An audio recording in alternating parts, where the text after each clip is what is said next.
पाकिस्तान में रावलपिंडी से शुरू वनडे मैचों में भारत का विजय अभियान जमशेदपुर। काम मिलने का वादा होता तो क्या आप बाद में जाना पसंद करेंगे या कोई और काम करना पसंद करेंगी? नहीं, अगर काम मिल जाता तो बाद में जाना कौन पसंद करेगा, अच्छा सा काम मिलेगा तो।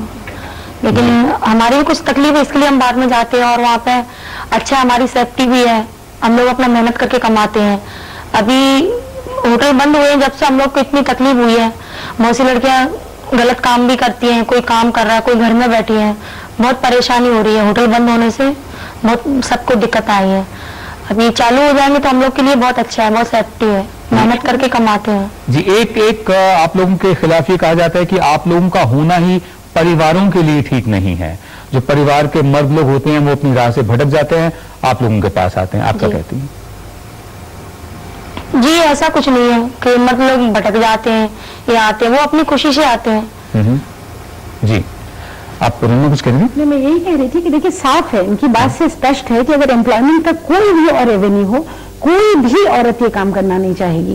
कोई भी औरत जाकर के मर्दों की खुशी के लिए खड़े होकर के वहां तरह तरह से शरीर के लटके झटके पसंद नहीं करेगी, नहीं करना चाहेगी। तो निश्चित तौर पर इनके पास कोई अल्टरनेटिव नहीं है। बहुत सीरियस बात है कि सरकार अपने आप में रिस्पॉन्सिबल नहीं महसूस करी। इतनी मैस अनएम्प्लॉयमेंट में घर की रोजी रोटी का मसला बन गया है, ये परिवार को पालने का मसला बन गया है, तो फिर चॉइस कहाँ है? जी विद्या, मैं आप पर वापस आऊंगा।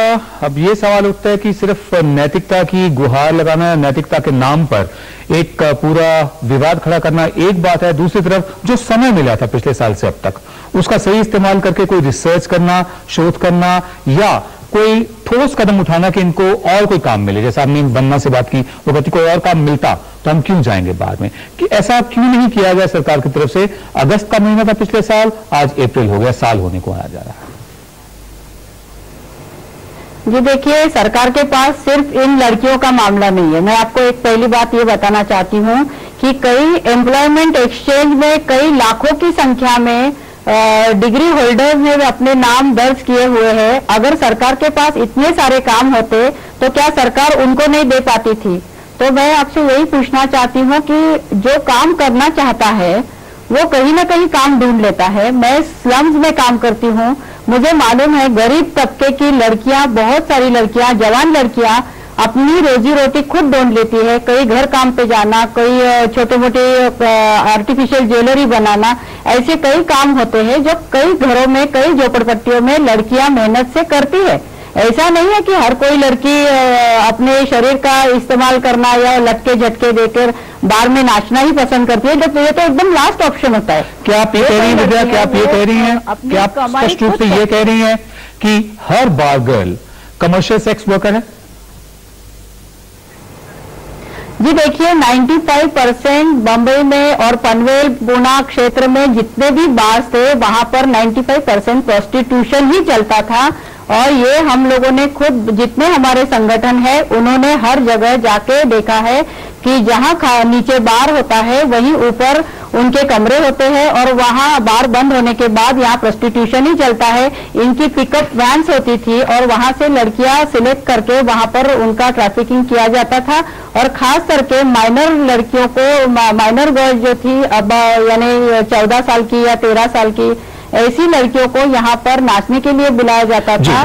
जो उम्र जो है वो और सिर्फ डांस बार या नाच गाना नहीं होता था, तो यहाँ कई गैर कानूनन व्यवहार इस बार के माध्यम से यहाँ चल रहे हैं और जहाँ पर वो गैर कानूनन उद्योग, ये कोर्ट के आदेश उठने के बावजूद। एक बात और जानना चाहता हूँ, आपने जो एक पोजीशन ली है ये बहुत ही एक मॉरलिस्ट वाली पोजीशन है, लेकिन महाराष्ट्र सरकार के एक मुख्यमंत्री थे जिनका नाम है सुशील कुमार शिंदे। जुलाई 2004 में उन्होंने कमर्शियल सेक्स को लेकर कहा था, we are considering a proposal to legalise and license this trade. दूसरी तरफ समाजशास्त्रियों का यह मानना है कि एक सेफ्टी वाल्व है जिसके कारण परिवार बचे हुए हैं। क्या आप इस निगाह से भी देखने को तैयार हैं कि सुशील कुमार शिंदे जो मुख्यमंत्री थे, उन्होंने जुलाई 2004 में कहा था कि इसको कानूनी बनाया जाए, जिसको आप देह व्यापार कहते हैं, कुछ लोग कमर्शियल सेक्स कहते हैं, और दूसरा ये कि एक सेफ्टी वाल्व है जिससे परिवार बचे हुए हैं। आप क्या कहेंगे? ये महाराष्ट्र के गवर्नर ने ये बात कही थी 2-3 साल पहले कि प्रोस्टिट्यूशन को रेगुलराइज करना चाहिए, लेकिन इसके ये रेगुलराइज करने से इसके कई खतरे हैं और ये प्रोस्टिट्यूशन जो चल रहा है बार्स में भी यही चल रहा है। मैंने जैसा कि आपको बताया कि बंबई और पनवेल और पुणे सातारा तक का ये आपने बता बार दिया इस तरह से। जी विद्या, मैं आप पर दोबारा वापस आता हूं क्योंकि ये सवाल पूछना बहुत जरूरी है कि जहां एक तरफ इस प्रकार की चर्चा भी हुई है कि समाज का एक तबका जो यकीनन नैतिक रूप से गिरा हुआ नहीं है बल्कि प्रबुद्ध है, वो इस प्रकार भी सोच सकता है कि इसको लीगलाइज कर दिया जाए, और दूसरी तरफ ये विचारधारा है कि ये अनैतिक है।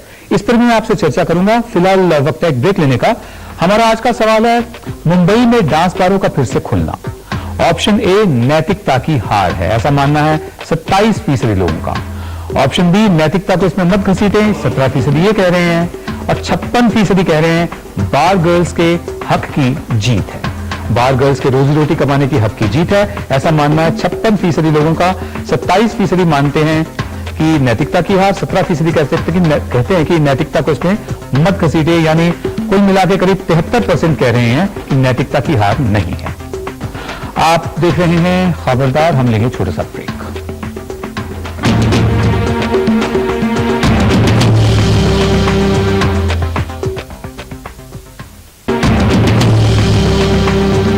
आप देख रहे हैं खबरदार। हमारा आज का सवाल है मुंबई में डांस बारों का फिर से खुलना।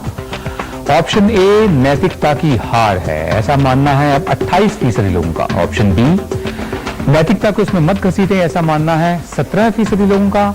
और ऑप्शन सी 55% कह रहे हैं कि बार गर्ल्स के रोजी रोटी कमाने के हक की जीत है। मेरे साथ है दिल्ली से विपिन, हमारे दर्शक है, कुछ पूछना चाहते हैं। विपिन, अपना सवाल पूछिए। जी, मेरा सवाल ये है कि सरकार का मानना ये है कि बार गर्ल्स के कारण समाज में मोरल करप्शन फैल रहा है, तो क्या सरकार समाज को इतना कमजोर मानती है और इतना कमजोर समझती भी है, तो क्यों समझती है? जी, मैं सवाल को आगे बढ़ाते हुए विद्या चौहान मैं आप पर आता हूं। आपने भी कुछ देर पहले कहा था, आप सीधा सीधा जोड़ रही हैं कमर्शियल सेक्स को, देह व्यापार को, डांस जो होते हैं बार में, उससे में आपने कहा था कि 95% लड़कियां जो हैं वो कमर्शियल सेक्स वर्कर्स हैं, आपने पता किया था। क्या ये कोई साइंटिफिक सर्वे था? अगर था तो क्या ये हाईकोर्ट में पेश किया गया जहां पर सरकार की हार हुई है? जी देखिए, यहाँ पर जो हमारे साथ डांस बार विरोधी ग्रुप में जो 60-70 संगठन जुड़े हुए थे, उन्होंने जो सर्वे किया था और उसमें ये पाया गया था कि बहुत सारे बार जो है यहाँ पर नाच गाना होता है, पैसा कमाना होता है, और उसके बाद उनका जो है वो लड़कियों का शोषण, यानी उनका आप ये बात हमें बता चुकी हैं पहले। मेरा सवाल ये है कि क्या ये सर्वे हाईकोर्ट में भी पेश किया गया था जहां सरकार की हार हुई है? जी, हाईकोर्ट में कई संगठनों ने इससे पेश किया गया था, लेकिन हाईकोर्ट में जो 4 रिट पिटीशन संगठनों की तरफ से किए गए थे, वहां पर उन्होंने ये बात रखी हुई थी, लेकिन उसके ऊपर जो आर्गुमेंट हुई थी वो जितनी अच्छी तरह से होनी चाहिए थी उतनी अच्छी तरह से नहीं हुई। मतलब हाईकोर्ट ने नहीं माना, हाईकोर्ट ने आपके सर्वे को नहीं माना। हमारे पास समय कम है, इसलिए मैं कह रहा हूं कि हाईकोर्ट ने आपके मुद्दे पर जी आपके सर्वे को नहीं माना। दूसरा सवाल मैं आपसे जानना चाहता हूं, एक मिनट विद्या, मैं आपसे दूसरा सवाल ये जानना चाहता हूं कि अगर डांस बार और देह व्यापार दोनों अलग अलग हों तो क्या आपको डांस बार से एतराज है अगर उसमें देह व्यापार ना हो तो? जी देखिए, ये हो ही नहीं सकता है। पहले तो मैं आपको एक बात बताना चाहती हूँ कि आप डांस देखिए, उनके लटके झटके जिस तरह से नाच किए जाते हैं वो अट्रैक्ट करने का काम होता है। जी धन्यवाद विद्या, मेरे पास समय इतना ही है। मैं वंदना आपके पास आना चाहता हूं। विद्या चौहान का ये मानना है कि जहां पर डांस बार में लड़कियां नाच करती हों, लटके झटके हों, वहां पर प्रोस्टिट्यूशन, देह व्यापार, कमर्शियल सेक्स होगा ही। बहुत संक्षेप में आप क्या कहेंगी? नहीं, ऐसा कुछ नहीं, ये सब झूठ है जी। हम लोग सिर्फ मेहनत करते हैं, अपना घर आते हैं जी। ये धंधा ये सब ऐसा कुछ नहीं, ये सब जी कहने की बात है, ऐसा कुछ नहीं होता होटल के अंदर, सिर्फ डांस होता है। शुक्रिया वंदना, बहुत रंजना जी, बहुत संक्षेप में आपका कमेंट, आप क्या कहेंगे? देखिए, इसमें सबसे जरूरी तो ये है कि सबसे पहले लीगलाइजेशन ऑफ प्रोस्टिट्यूशन बिल्कुल गलत है, बिल्कुल इरिस्पॉन्सिबल स्टेटमेंट है। और जहां तक ये डांस बालाओं का सवाल था, इसमें सरकार को ऑल्टरनेटिव एवेन्यू ऑफ एम्प्लॉयमेंट ढूंढना पड़ेगा और इन सारी लड़कियों को कोई न कोई गेनफुल एम्प्लॉयमेंट देना पड़ेगा। बहुत और धन्यवाद आपका। कहने से नहीं चलेगा कि मॉरल है और इमॉरल है। बहुत धन्यवाद आपका रंजना, समय इतना ही था मेरे पास। और दूसरी बात यह भी कि इसमें राजनीति कितनी है कि जब एनसीपी के गृह मंत्री होते हैं तब डांस बार बंद होते हैं, उससे पहले जब कांग्रेस के जो कोई अलमबरदार होते हैं उनको ये बुरा नहीं लगता। हमारा आज का सवाल है मुंबई में डांस बारों का फिर से खुलना। ऑप्शन ए नैतिकता की हार है, ऐसा मानना है 27% लोगों का। 17% कह रहे हैं नैतिकता को इसमें मत घसीटें, और 56% कह रहे हैं एक बार फिर कि बार गर्ल्स के रोजी रोटी कमाने के हक की जीत है, यानी 73% इसे नैतिकता की हार नहीं मानते। मसला सीधा साधा ये है कि शिवसेना जो जमीन खो रही है उस जमीन को कौन सी पार्टी अपने काबू में करे। कल रात 8:30 बजे खबरदार में आपसे फिर मुलाकात होगी, तब तक के लिए नमस्कार।